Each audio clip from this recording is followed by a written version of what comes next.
3 years ago, Triangle Strategy was released. And it's a game I fell in love with instantly. So much so that during my breaks at work, I'd either doodle my favorite characters or go through the game tag on Tumblr. It was through these Tumblr dives that I ran into a post where someone complained about how hard the game was, before realizing there was a weapon forging mechanic that they'd completely missed. This post has lived in my head, rent-free, ever since. It always made me wonder how much of a difference weapon upgrades truly make. You can see the numbers from these upgrades, but that's not the same as feeling the difference. And it eventually led me to wonder if you can beat the game without using the weapon upgrade mechanic. Now, I actually tried this challenge about 2 years ago. However, I only ever got as far as Chapter 8. I made the poor decision to try this challenge with my first hard mode playthrough, and it was just grueling, so I dropped it. But seeing as I've been getting better with challenges, I thought I'd come back to this one. It'll be a bit different this time around, though. Specifically, I'll be playing on normal, but I'll be ignoring both the weapon upgrade and class promotion mechanics. So, can you beat Triangle Strategy without upgrades? Well, starting out with the first few chapters, there's nothing to really speak of. You don't even have access to upgrades, so the game is built around your base stats. However, we are introduced to a very important mechanic early on: dialogue choices. If you've ever played a game like Final Fantasy Tactics, Triangle Strategy won't really stand out much in terms of combat. It has similarities, though it's more simplistic, having only named characters with set classes. What makes this game stand out are convictions. It's a morality system that's affected by literally everything you do in-game. Talking to people, doing combat, selling things, and upgrading your characters are just a few of the ways that your convictions can be strengthened. However, on a fresh file, there's an air of mystery to it all. The game will tell you when your convictions are strengthened, but not what conviction or by how much. That's where conversation options come into play. This is one of the ways you can up your conviction that's kind of easy to keep track of. If you have a guide up, you can look up what conviction each option aligns with, being either morality, liberty, or utility. The choice you make will strengthen its given conviction by 50 points. This is important as having high convictions makes it easier to persuade others to vote for choices that follow those convictions. In this playthrough, I chose to be the ultimate wife guy, which means I'll be going along with all of Frederica's decisions. Since every single one of her votes always aligns with either morality or liberty, I only have to worry about strengthening those convictions, while I can basically ignore utility. Choosing this path is extremely important for this playthrough. I did so in part because I'm most familiar with Frederica's maps, considering I also followed her on my first playthrough. However, this decision is also really important considering the lasting effects of things like our very first vote. See, upon starting Chapter 3, we have the choice of visiting either Esfrost or Hyzant. Both maps that come with these choices aren't too bad and won't affect future maps. However, this vote is secretly about a choice between two recruitment options. If you visit Esfrost, you get Rudolph. He's a fine enough character as a hunter, given his decent skill with a bow and the ability to place traps. However, he sucks for this challenge. Instead, I need to go to Hyzant as Corentin is a much better unit. Since we won't be able to promote either unit, I need to consider their viability in their recruit class. With a specialty in ice magic, Corentin has so much more utility, no matter how weak he ends up being in the long run.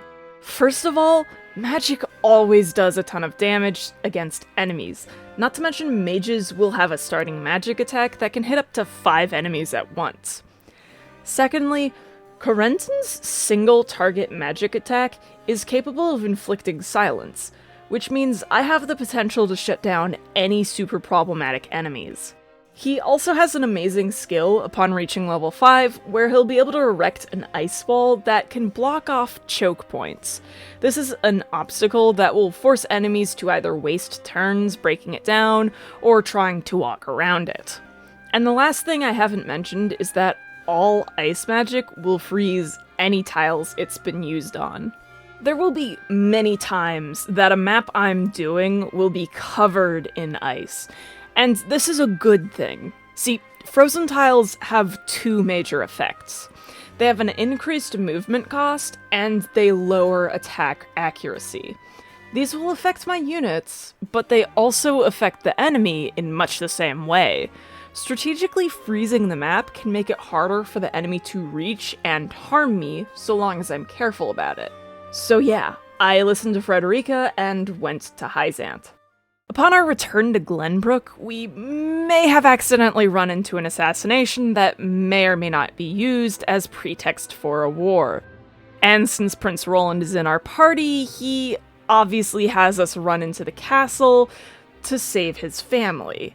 Once we've hit this point in the game, we start obtaining new units based upon our current convictions. Due entirely to focusing upon morality and liberty thus far, we immediately gain Narv. He's a pretty cool unit, but I don't need him right now. I did take this moment to consider my future situation with units and chose to answer both questions in the next exploration phase with the utility options. Doing so gave me the utility necessary to recruit Julio. He's absolutely worth dipping a bit into utility for, as his class is based around TP. For those unaware, you gain 1 TP every turn, and you can spend it on powerful attacks or support skills. My 9 starting units are all stuck to their recruit classes, which has a maximum of 3 TP.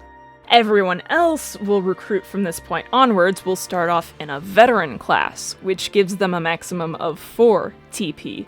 Julio is helpful due to the fact that he can gift TP to other characters. This is really useful, considering TP gifting is always nice when you're reliant on mages.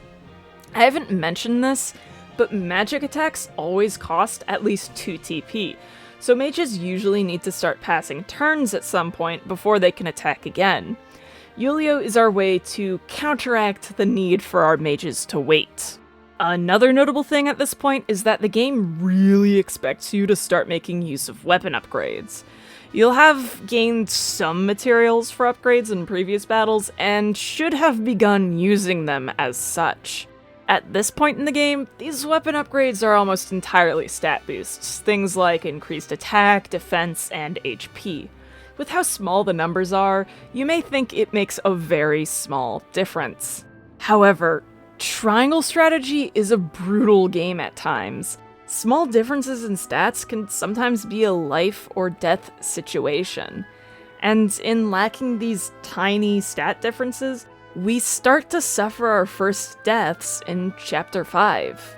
Thankfully, the game is forgiving, as there is no permadeath. But again, that doesn't make the game totally easy. After all, in this chapter, Roland is a defeat condition. If he goes down, I have to restart the map. I still managed to get through on the first try, but it's a sign that I need to start being careful. After witnessing the death of Roland's older brother, we run away and commence the bridge map. It's on a map like this, where you're attacked from both sides, that you can see how useful Corentin is compared to Rudolph. And upon our escape, we run into our next split decision. Obviously, Esfrost won't just let an enemy prince go free. So we either have to protect Roland, or give him up to Esfrost. At this point, our decisions will now have greater effects on the story, usually locking us into a chain of chapters rather than just one. However, I don't care. As I said before, I'll be the ultimate wife guy and simply follow whatever path Frederica desires. In this case, she wants to protect Roland, which means it's time to set our domain on fire. See, the gimmick of this map is that you have 3 points that you can set ablaze to instantly kill anyone within range. Of course, doing so burns down a house, meaning you can never enter it in future exploration phases. There is a fourth hidden burnable location, though, that you can find through conversations in the previous exploration phase. This one won't burn down any houses, so I thought I would restrict myself to only using this fire trap. This is a pretty difficult position to put myself in, as there are a ton of enemies on this map, including reinforcements. Of course, all of these enemies are manageable on their own, but having so many means you can be quickly overwhelmed. As such, I chose to huddle up in my starting position and would simply heal my units here while handling any enemies who got too close. My other reason for remaining here was due to this being the location of the fourth fire trap. I wanted to save this trap as Avlora is an extremely powerful enemy at this point. She thankfully walked directly into the trap though, making it extremely easy to simply remove her from the equation. Setting the trap off also meant that the area was cut off for the remainder of the map. This allowed me to set up an easy choke point with Serenoa and Roland. Enemies chose to walk into this instead of going around the upper part of the map.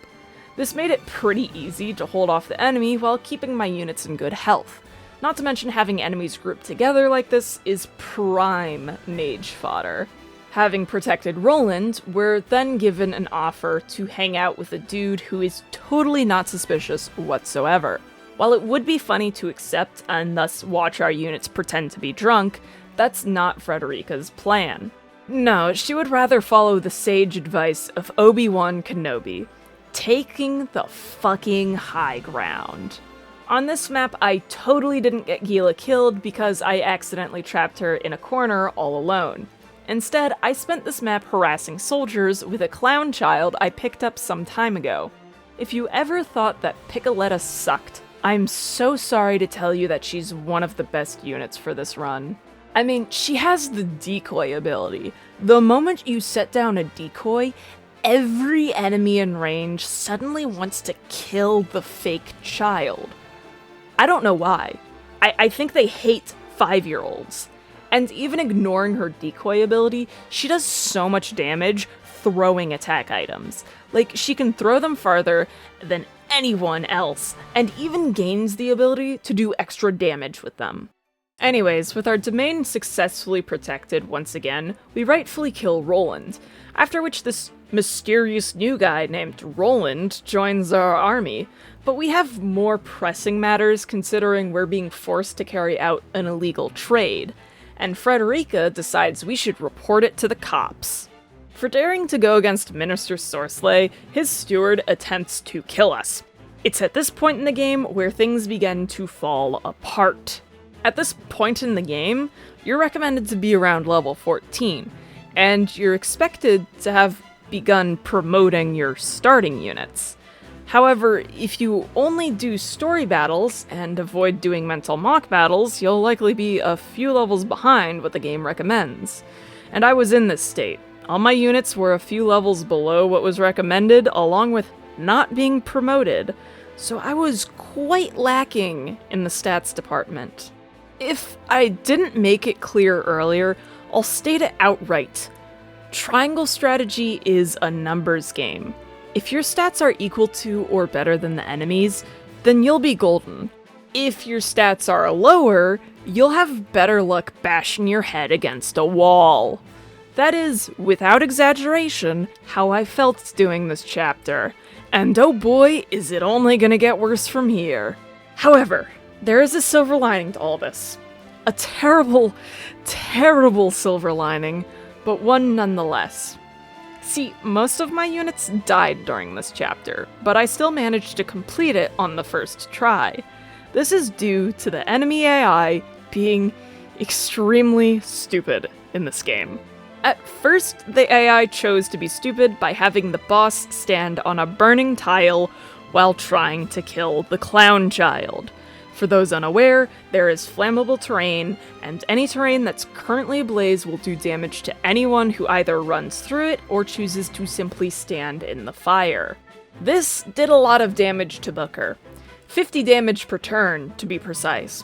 Of course, Piccoletta eventually perished, but this was followed by a new form of AI stupidity.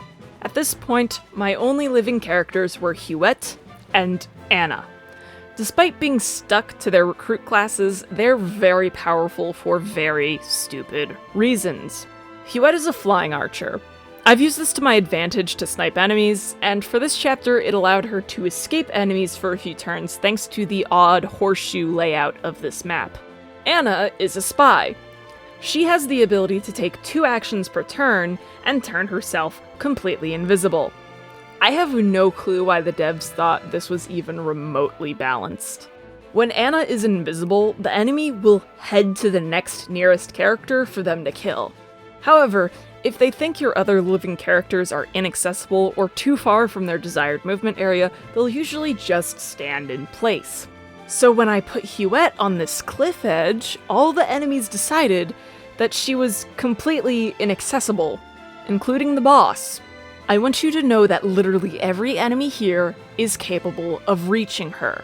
I honestly don't know why their pathing doesn't work when she stands in this exact location. However, this means that the enemy will stand still while Anna slowly kills them. She can just stab them in the back, take cover, and wait a turn before repeating this set of actions. This is how I killed Booker. Surely this won't have lasting effects on how I play the remainder of this challenge run. More importantly, we have to play detective in order to find solid evidence of Sorsele's illegal salt trade. I managed to do exactly that, and then was thrust into a map I completely forgot about. However, it's easy to see why. This map isn't very difficult. Just stand on a bookshelf and your problems will be solved. For our amazing work, we're offered Sorsele's place as a minister in Hyzant's Saintly Seven. However, we are given an ultimatum. We're either to hand over the Roselle in our domain to gain this title, or Hyzant will kill us. And it's during this decision-making process that we learn slavery is bad. Now, as a Rosellan, Frederica obviously wants to protect them. And even if I weren't doing a wife guy run, I think this is the morally correct choice. If you have any worries that defending the Roselle would be difficult, I'd like to remind you that the AI is stupid. See, the Rosellan village is a very vertical map. To make it easier to traverse, there are ladders. So what happens if you stand at the top of a ladder? Well, the enemies get stuck. Rufus was the only real issue here with his ranged attacks, so he was the first enemy I focused on killing once I fell into place. And thanks to Frederica and Huette, killing the enemies surrounding my position was very easy. By the way, there are 2 boss enemies on this map. While Rufus proved somewhat difficult, Silvio stood in a corner trying to climb a ladder because he had no ranged attacks. If you're wondering how something like this happens, my best guess is that the AI is searching for the quickest path to my units. And the ladders would be that path, as the ladder basically connects the 2 spaces as being right next to each other with no extra movement costs. So the AI might view this as a good spot to run up and attack a unit. However, they don't realize that while these nodes are connected, you can't attack through this connection. You have to be able to climb up to the next space so that you can use attacks within the proper range. This issue maybe could have been fixed with a check. However, I know programming and there's probably a reason they didn't add such a check. Either they never ran into this issue or trying to add a check would break the AI pathing. Trust me, I hate coding enemy AI in games for a reason. Pathing is the worst thing to ever happen to programmers in my opinion. What the fuck is A-star? Get the shit out of here, I only know Prim's algorithm. When I say stuff like this, I can only wonder how I got my degree. That matters less than having found a salt crystal, something that could put Hyzant's religion at stake. And we use this as our bargaining chip to keep ourselves and the Roselle in our domain safe. We then learn that the Roland dude who's been hanging out with us is actually Prince Roland. With this discovery, we go to war so we might take back Glenbrook, and upon reaching this point in the game, we move from having 2 choice votes to 3 choice votes. Frederica wants us to blow up a bridge. This is the first map I suffered a game over on. However, the game is kind and lets you keep your experience upon game over. kind of like Final Fantasy VI or Three Houses when you play on normal mode.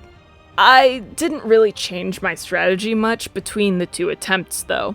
I only needed to get Huette on one of the two perches and let her rain arrows upon the enemies until their forces dwindled, after which I could send out units who hid on the lower levels of the map to finish off the remaining enemies.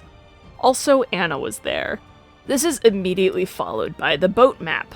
This map is easy when you have a flying archer and Anna. Honestly, this was a welcome break after the last battle.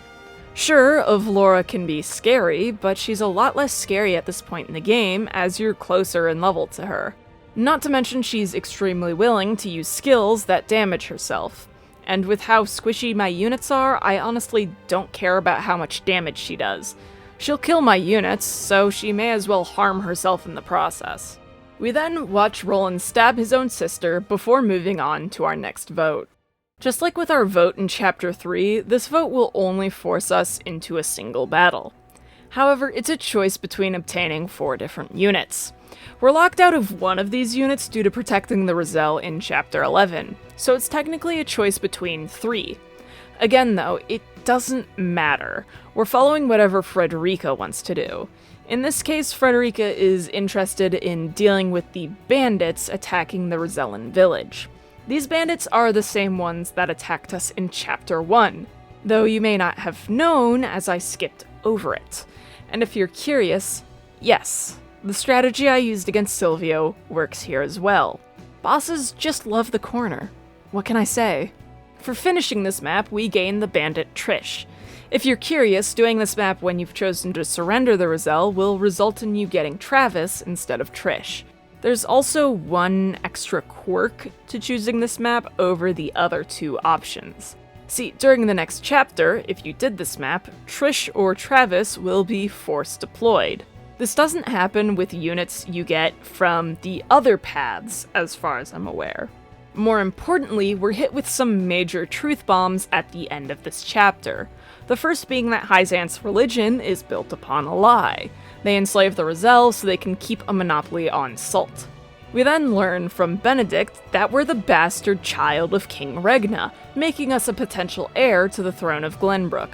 And Roland is angry. He's suddenly learned that people in power tend to be corrupt. Amazing job, Roland. That's less important than exploring the mines, though. Like I said before, Trish is a force deploy on this map.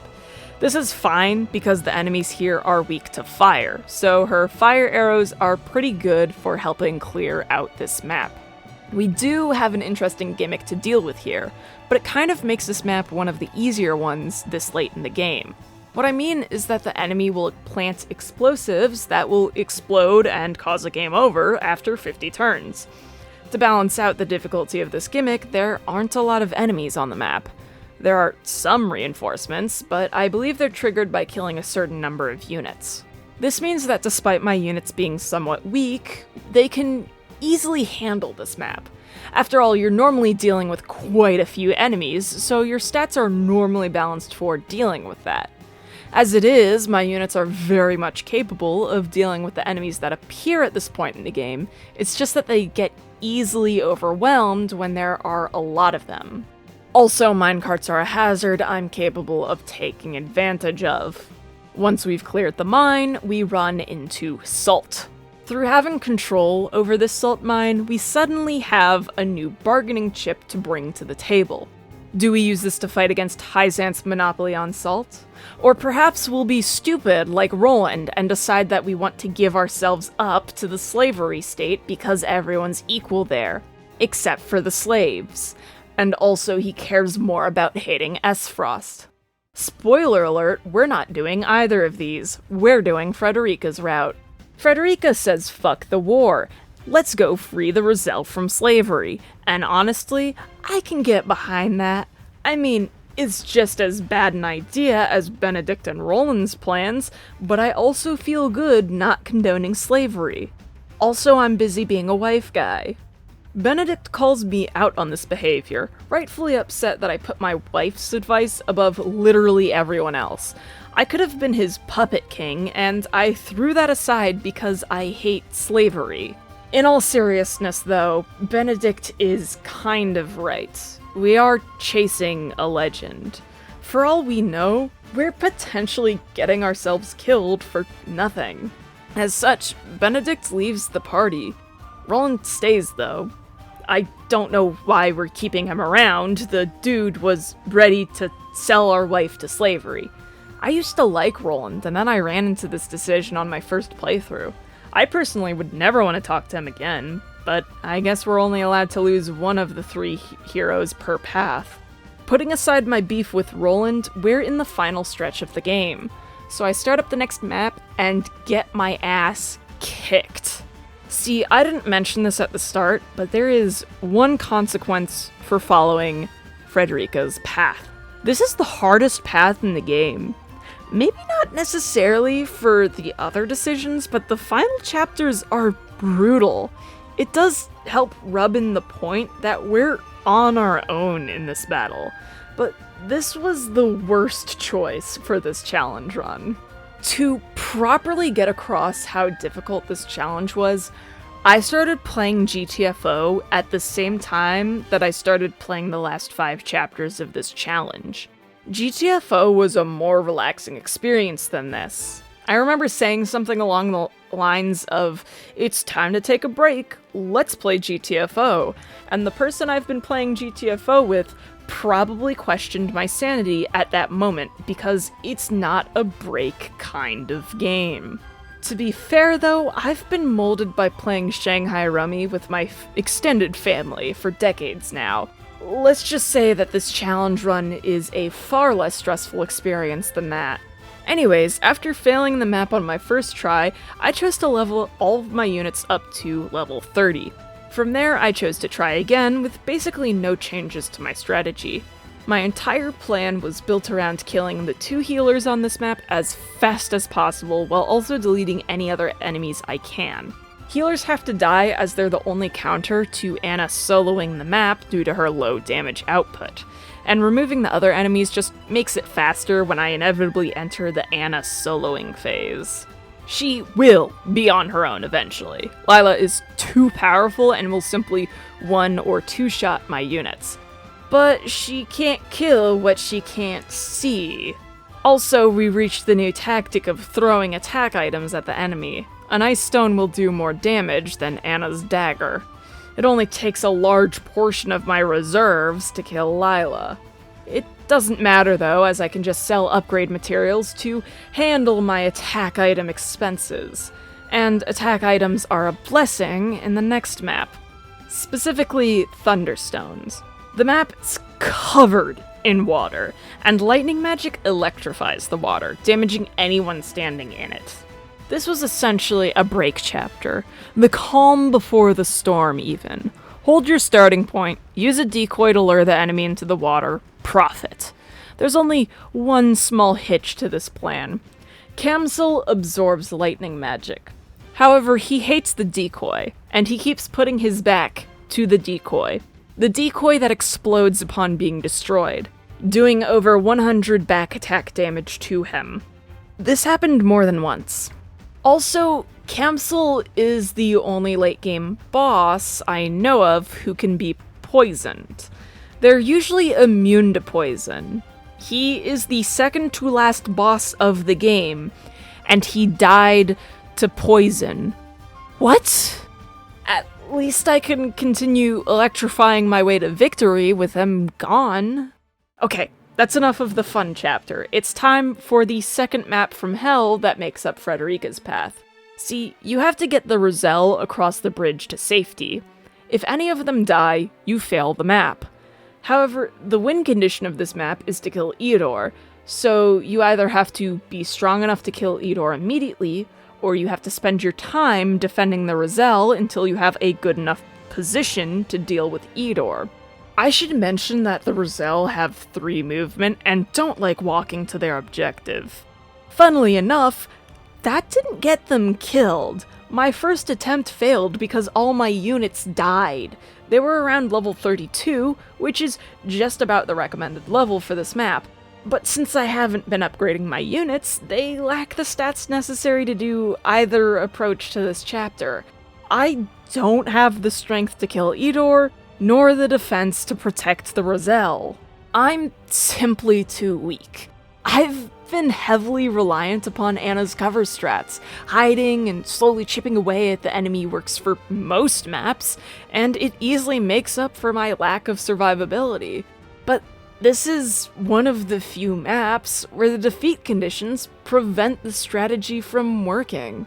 I was at a loss, ready to give up. It would have been so easy to call this challenge impossible. But I had one last trick up my sleeve. If I wasn't powerful enough when on level, then what would happen if I over-leveled? Now, for full disclosure, I didn't level up my units completely legitimately.